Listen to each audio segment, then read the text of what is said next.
Assalamualaikum warahmatullahi wabarakatuh. Halo anak-anak, bertemu lagi bersama dengan Ibu Putri. Bagaimana kabar anak-anak pada hari ini? Semoga kita selalu dalam keadaan sehat sehingga anak-anak dapat semangat untuk melakukan aktivitas pada hari ini dan tentunya lebih semangat untuk mengikuti pelajaran Ibu pada hari ini.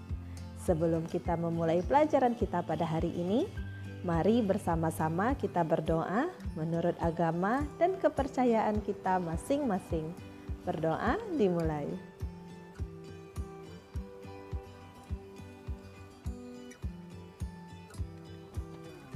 Berdoa selesai. Materi pembelajaran kita pada hari ini yaitu tema 3, subtema 2, pembelajaran 1, si kotak ajaib. John Logie Bart lahir di Skotlandia 13 Agustus 1888.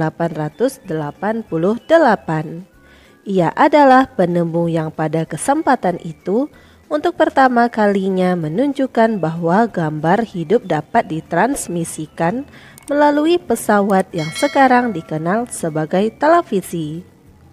Bart mendemonstrasikan televisi di depan para bapak-bapak dan ibu-ibu di Royal Institute London untuk pertama kalinya pada tahun 1925. Seiring dengan perkembangan teknologi, lalu televisi kemudian terus berkembang hingga menjadi semakin canggih seperti saat ini. Prinsip kerja televisi secara umum adalah mengubah sinyal elektronik dan magnetik menjadi gambar dan suara.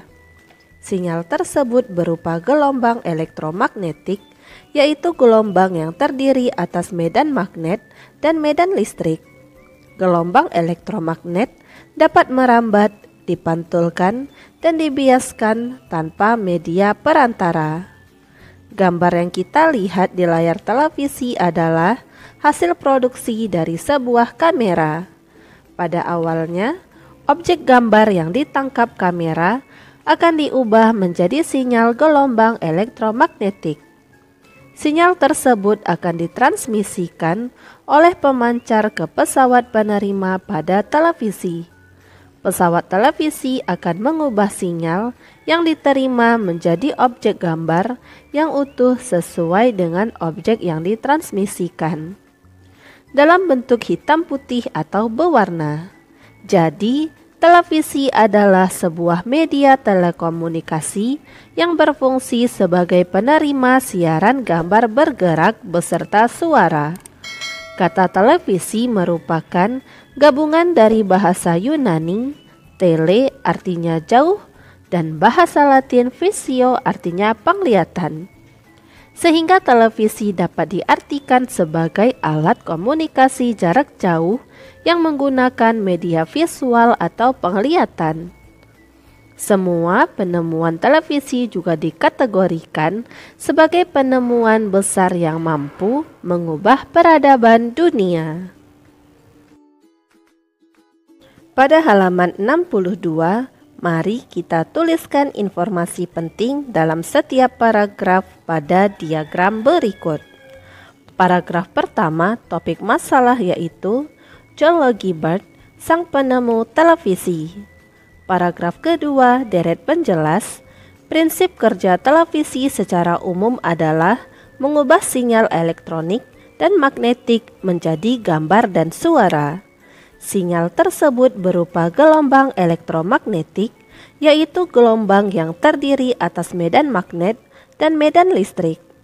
Gelombang elektromagnet dapat merambat, dipantulkan, dan dibiaskan tanpa media perantara.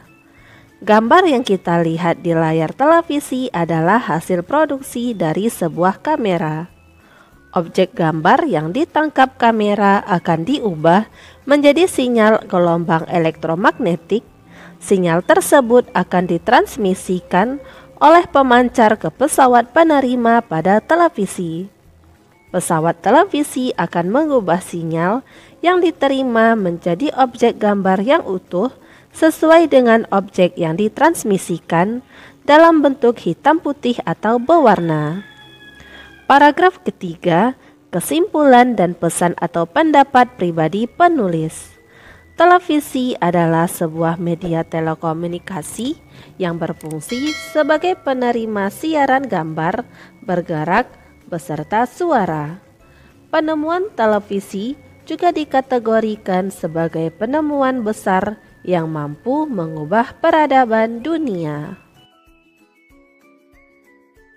Pada halaman 63, perhatikan penggalan-penggalan kalimat bercetak miring pada teks tersebut.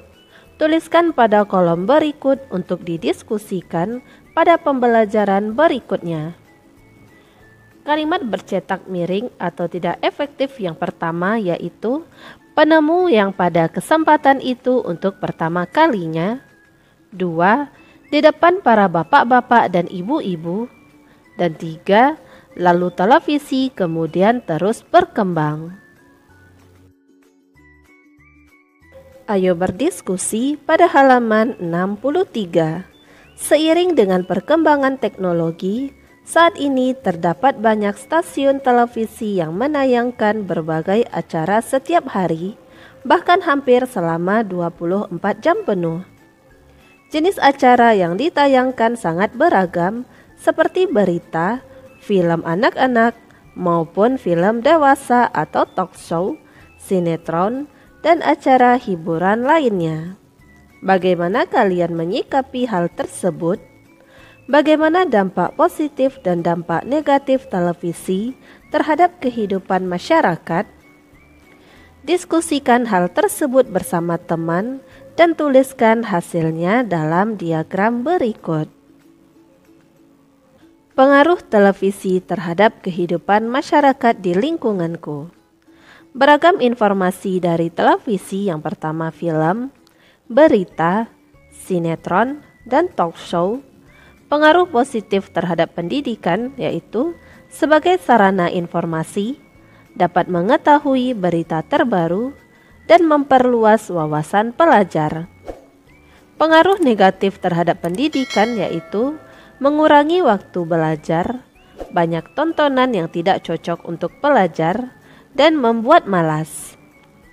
Dampak positif dalam ilmu pengetahuan yaitu memberikan informasi terkait wawasan umum dan mengetahui perkembangan ilmu pengetahuan. Dan dampak negatif terhadap ilmu pengetahuan yaitu ilmu pengetahuan yang muncul di televisi terkadang dimanfaatkan seseorang untuk merugikan orang lain. Terkadang ilmu pengetahuan yang muncul di televisi belum diuji kebenarannya. Ayo mengamati pada halaman 65. Renungkan sikapmu ini terhadap keberadaan televisi di rumah. Tuliskan rencana ke depan untuk memiliki sikap lebih bertanggung jawab dalam menggunakan pesawat televisi di rumah, sehingga akan memberikan manfaat positif bagi kehidupanmu. Yang pertama, menonton televisi secukupnya saja. Ketika waktu belajar, pastikan televisi sudah dimatikan. Menonton televisi dengan meminta bimbingan orang tua, dan menghindari tayangan yang tidak sesuai dengan moral seorang pelajar. Berikut sedikit petunjuk tentang rangkaian lampu paralel sederhana. Rangkaian paralel berbeda dengan rangkaian seri yang disusun sebaris. Rangkaian paralel adalah rangkaian listrik yang disusun berderet, di mana masing-masing lampu memiliki rangkaian tersendiri yang terhubung kepada sumber energi. Karena itu, apabila ada satu atau lebih komponen yang rusak atau dicabut, maka komponen lainnya akan tetap berfungsi tanpa gangguan sama sekali. Berikut ini contoh gambar rancangan lampu paralel sederhana.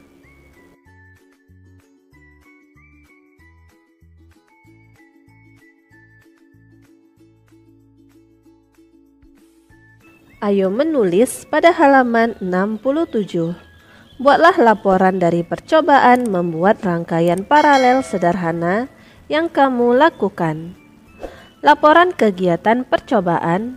Nama percobaan yaitu merangkai lampu paralel sederhana. Tujuan percobaan mengenal rangkaian lampu paralel sederhana.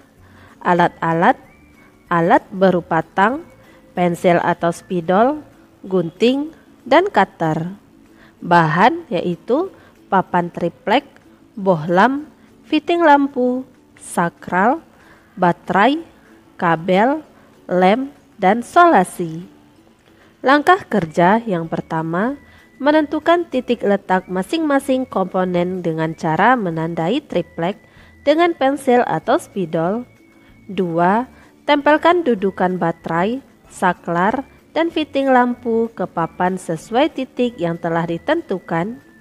3. Kupas ujung kabel dengan cutter secara hati-hati, lalu sambungkan ke terminal positif dudukan baterai. 4. Potong kabel tadi sesuai jarak dudukan baterai dan terminal saklar menggunakan gunting. Kemudian kupas ujung kabel tersebut. 5. Ambil kabel lain, lalu kupas ujungnya. 6. Sambungan kedua ujung kabel yang baru saja dikupas. 7. Hubungkan sambungan kabel tersebut ke terminal input saklar. 8. Sambungkan ke fitting lampu 1. 9. Kemudian sambungkan kabel tersebut ke terminal input fitting lampu. 10. Kupas ujung kabel lagi, kemudian disambung ke terminal output saklar. 11. Sambungkan kabel tersebut ke terminal input fitting lampu 2. 12. Dari output fitting lampu 1, siapkan kabel untuk disambungkan ke output fitting lampu 2. 13. Sebelum menyambung fitting lampu 1 dengan fitting lampu 2, sambungkan output fitting lampu 1 dengan terminal negatif baterai. 14. Tempelkan sedikit solasi ke setiap sambungan kabel. 15. Pasang lampu ke masing-masing fitting. 16. Pasang baterai ke dudukan baterai. 17. Rangkaian selesai dibuat. Kesimpulan, pada rangkaian paralel, jika satu lampu dimatikan, lampu yang lain tetap menyala karena masing-masing terhubung ke sumber listrik secara langsung. Demikianlah materi yang dapat Ibu sampaikan pada hari ini. Semoga apa yang telah Ibu sampaikan pada hari ini dapat bermanfaat untuk dirimu dan menambah ilmu pengetahuanmu. Jika dalam penyampaian materi ada tutur kata Ibu yang kurang berkenan, Ibu mohon maaf. Akhir kata, wassalamualaikum warahmatullahi wabarakatuh.